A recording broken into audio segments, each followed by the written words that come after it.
commencer avec cette vidéo, n'oubliez pas de vous abonner à notre chaîne, d'activer la notification afin de ne rien rater dans les prochaines vidéos, de liker le contenu, de commenter et surtout de partager le contenu car nous sommes dans un système de partage. Merci.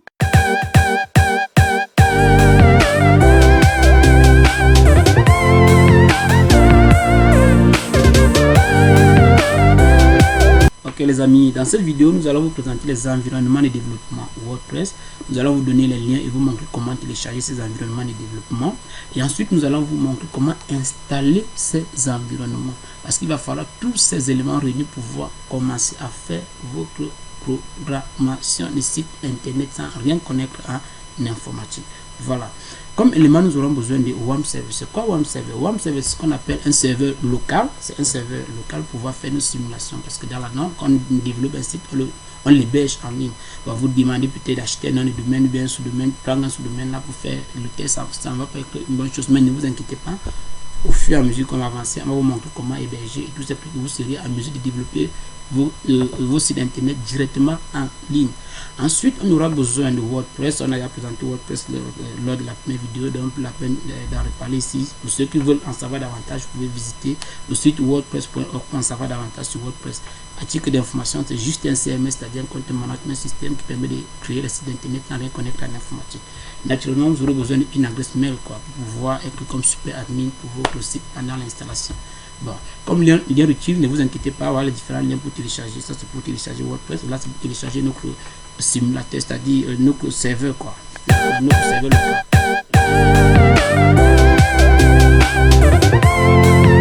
Dans cette partie, nous allons commencer par le téléchargement de WAMP Server.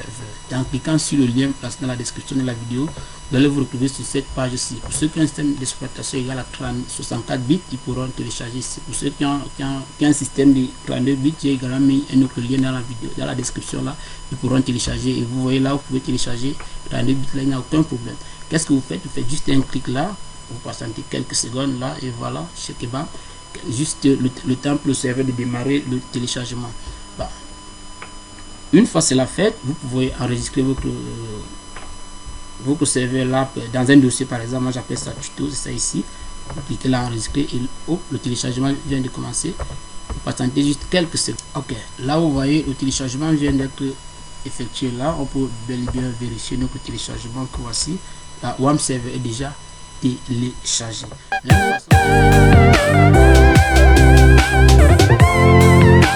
Une fois le téléchargement de WAMP Server terminé, vous nous rendre dans le site wordpress.org pour pouvoir télécharger notre CMS. Là, nous sommes dans le site WordPress. On clique juste là à Get WordPress. Dès qu'on clique là, on passe juste quelques secondes et là, on a deux liens de téléchargement. Ça, c'est pour ceux qui ont Windows, ceux qui utilisent Windows, et là, c'est pour ceux qui utilisent Mac et Linux. Pour les utilisateurs de Windows, comme nous, on clique juste là sur téléchargement, on passe en quelques secondes et le téléchargement est lancé. Après juste quelques secondes, vous aurez ce fichier ci avec tous ces éléments. Ça, c'est la dernière version de WordPress, la version 5.2.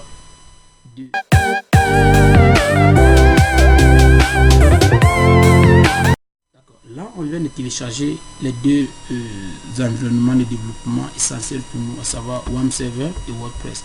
WAMP Server ici, bon, j'ai deux versions. Il y a la dernière version, il y a la version 104 et la version 32 bits. Bon, on va de choisir. Et là également, ça c'est la version WordPress. On va d'abord commencer par l'installation de WAMP Server. C'est assez simple. Qu'est-ce qu'on fait? On double-clique simplement là et on suit les instructions. Donc c'est un truc vraiment assez simple et ne vous inquiétez pas. Du début jusqu'à la fin, ce sont les trucs que vous connaissez déjà quoi. Et là, ils vont vous demander d'accepter, vous acceptez juste oui. Voilà, c'est juste pour la sécurité, quoi, en termes de la sécurité Windows, tous ces trucs. Là, on suit simplement l'étape d'installation, on appuie simplement sur Next, on accepte la licence ici, on appuie sur Next. Là, c'est le dossier d'installation, c'est-à-dire le dossier dans lequel WAMP va aller s'installer. Ensuite, on laisse là par défaut, on appuie sur Next. Ici, on demande ici de créer un menu de lancement rapide. On peut le faire si on le veut. On demande de créer un raccourci sur le bureau pour pouvoir accéder à WAMP Server rapidement. Là, tout dépend de nous, c'est facultatif purement. On clique là sur Next et ensuite on clique à installer. Et en quelques secondes, vous-même vous verrez comment WAMP va s'installer.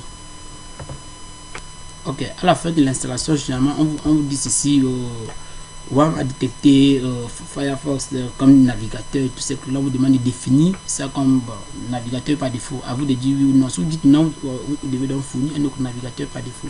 Bon, dans le cas de tuto, mettons oui pour avancer avec les choses. On va juste oui et on patiente simplement quelques secondes. Et là, nous sommes à la fin de l'installation. Puisque WAM c'est un serveur.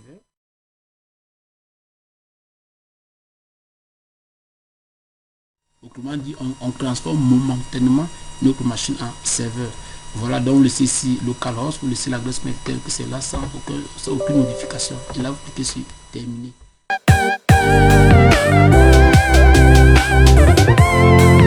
Ok les amis, j'espère que tout s'est très bien passé de votre côté, puisque chez moi tout s'est passé à merveille. Et là, WAM serveur à la couleur verte. Si vous n'avez pas la couleur verte de votre côté, sachez simplement qu'il y a eu un problème pendant l'installation. Et dans ce cas, merci de revoir pas à pas la vidéo ou bien de me faire un mail à l'adresse qui est dans la description de la vidéo.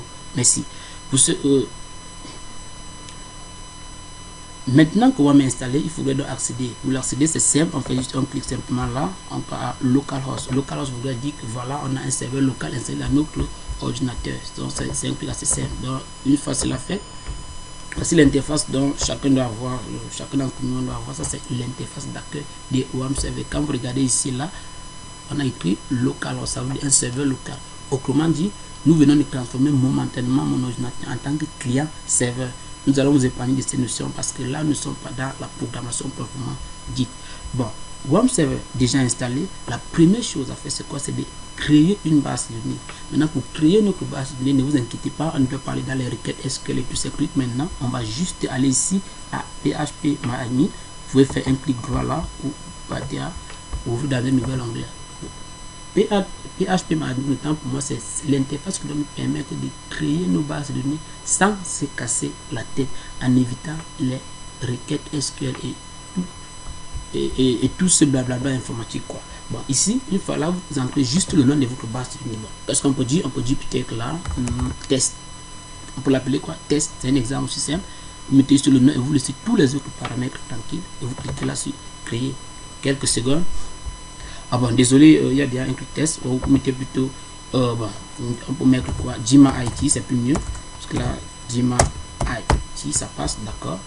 Puisque, ok, là, notre base de données vient d'être créée, Jima IT. Retenez bien le nom de cette base de données, puisque nous allons l'utiliser d'un moment à l'autre. Une fois la base de données installée, qu'est-ce qu'on fait? On rentre dans notre fichier WordPress, que voici, c'est ici. Une petite clarification. Lorsqu'on installe WAM serveur, il s'installe par défaut dans la racine de notre disque local, c'est-à-dire le disque local. Si on ouvre là, voici notre fichier WAM que voici là, ça ici. Qu'est-ce que nous allons faire? Nous allons copier, extraire, je vous l'ai dit, nous allons extraire notre fichier WordPress que voici pour le mettre dans la racine du localhost. Pourquoi? Parce que si le dossier WordPress n'est pas dans cette racine, on ne pourra pas accéder à notre site internet. Donc c'est pourquoi on va faire, puisque le dossier est zippé, pour ceux qui n'ont pas l'application pour dézipper, vous pouvez télécharger Winira rapidement pour pouvoir dézipper. Il y a plusieurs façons, vous pouvez copier et extraire tout ce que là, tout dépend de vous. Vous faites simplement un clic droit que voici, vous venez ici à extraire fichier, 3 points, vous voyez là, extraire fichier 3 pour patienter quelques secondes. Maintenant ici, il vous propose le chemin d'accès. Vous regardez simplement là, ici, disque local C que voici, vous cliquez là, vous venez, vous descendez juste là, vers la fin, il y a WAM server, vous cliquez sur le plus bien sûr pour ouvrir. Et maintenant, vous avez ici www, vous sélectionnez maintenant ce fichier et vous cliquez sur OK. Vous patientez quelques secondes et vous-même vous verrez comment votre WAM server va aller se loger dans la racine de votre disque dur. Si vous ouvrez déjà ici, vous allez vous rendre compte que WordPress s'installe déjà progressivement dans votre fichier sans toutefois demander une complication d'un code informatique. Déjà cela fait, vous revenez simplement ici dans la page d'accueil de WAM server que voici. Qu'est-ce que vous faites? Vous actualisez votre page. Qu'est-ce qui se passe?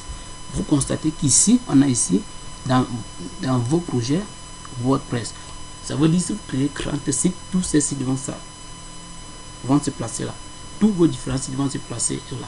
Voilà les amis, on vient d'installer WordPress, on vient de charger WordPress à notre base dans notre serveur. Maintenant, il est temps pour nous maintenant de passer à l'installation de WordPress proprement dit. Merci.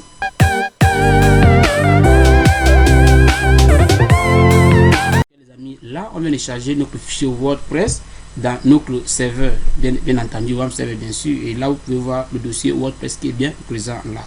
Ce qu'il nous faut maintenant, c'est quoi? C'est paramétrer le fichier d'installation de WordPress. En le faisant, qu'est-ce qu'on va faire? On va juste cliquer là sur WordPress et quelques secondes après, chez Kebab, on arrive ici sur l'interface qui doit nous permettre de paramétrer notre fichier d'installation, autrement dit de configurer notre fichier d'installation WordPress. Là, on va nous demander le nom de la base de données, toutes ces informations là, c'est juste la lecture, il n'y a rien de compliqué. Et si vous êtes prêt, on clique simplement sur c'est parti. Bon, quelques secondes simplement, vous aurez maintenant l'interface de paramétrage du fichier de WordPress. C'est-à-dire ici, on veut configurer WordPress avant de passer à son installation. Il faut noter ça, qu'il faut d'abord configurer WordPress avant de passer à l'installation. Et pour le faire, c'est assez simple. Qu'est-ce qu'on fait? On met juste le nom de la base de données ici, on supprime là. N'oubliez pas, on avait créé une base de données appelée GMAIT. Qu'est-ce qu'on fait? On sélectionne notre même GMAIT là, on fait un CTRL-C, on revient là, on fait un CTRL-V, on enlève ce 0. Ce 0 veut dire qu'il n'y a pas encore de table dans notre base de données. Bon, là, c'est dans le domaine informatique. L'identifiant ici, c'est-à-dire quoi? Il faut mettre le super, c'est-à-dire le path de notre base de données. Le path ici va s'appeler root, R-O-T. Les utilisateurs Linux savent de quoi il s'agit parfaitement parce que ce sont les commandes qu'on utilise beaucoup plus. Hein.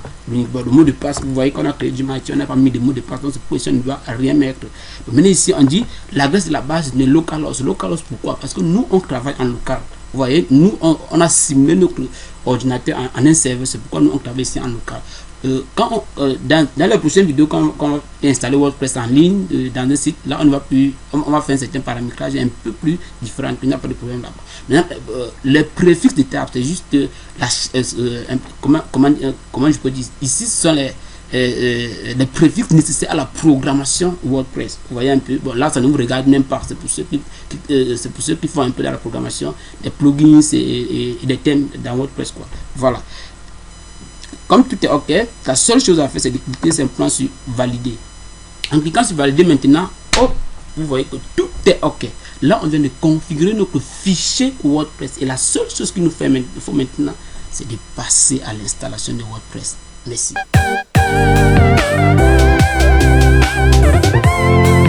On arrive là sur cette interface de bienvenue où on vous dit en quelques minutes, c'est-à-dire en 5 minutes seulement, vous pouvez installer WordPress. Super ça.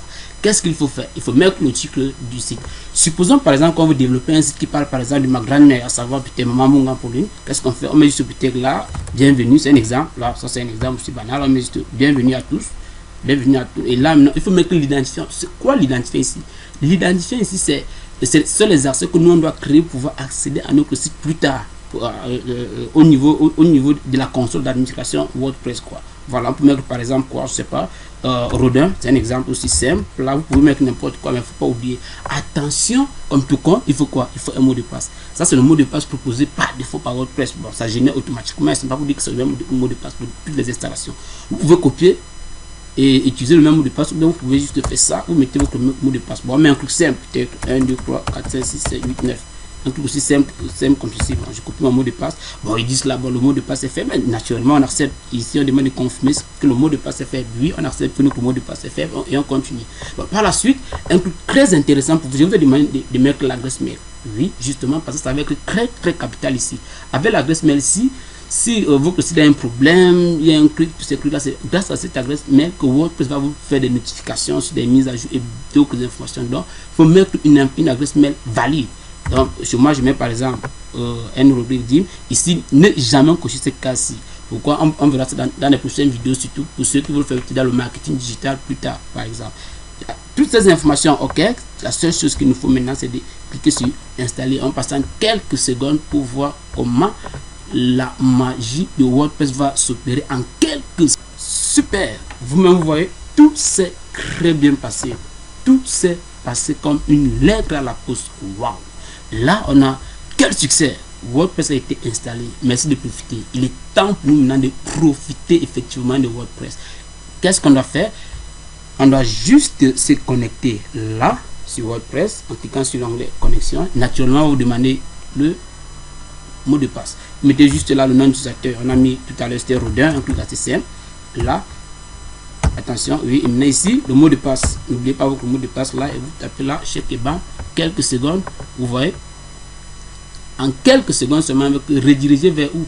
Vers ce qu'on appelle le tableau de bord de WordPress. Ce tableau de bord, c'est ici que tout va se passer. C'est ici qu'on doit créer, développer notre site internet grâce à cette interface-ci, sans rien connaître en informatique. Waouh, surtout en programmation. Quelle magie. Bon, il est temps pour nous également de faire appel à deux autres notions. Ce qu'on a, la notion de front-end et du back-end. Ne vous inquiétez pas, c'est une notion très simple. Ça, ce que vous voyez là en informatique, ça s'appelle le back-end, c'est-à-dire la partie administrateur que seuls les administrateurs d'un site peuvent voir. Maintenant, la partie utilisateur que près de 90% des gens qui utilisent le web là, vous voyez, c'est ce qu'on appelle le front-end. C'est ça ici. Autrement dit, voici notre site déjà installé, que tout le monde peut déjà voir là. Voilà notre site WordPress qu'on vient d'installer en quelques secondes. Merci les amis d'avoir regardé cette vidéo et n'oubliez pas de liker mais surtout de commenter. Dans les prochaines vidéos, on doit faire une présentation générale de notre tableau de bord avant de passer au développement de notre site proprement dit. Ciao.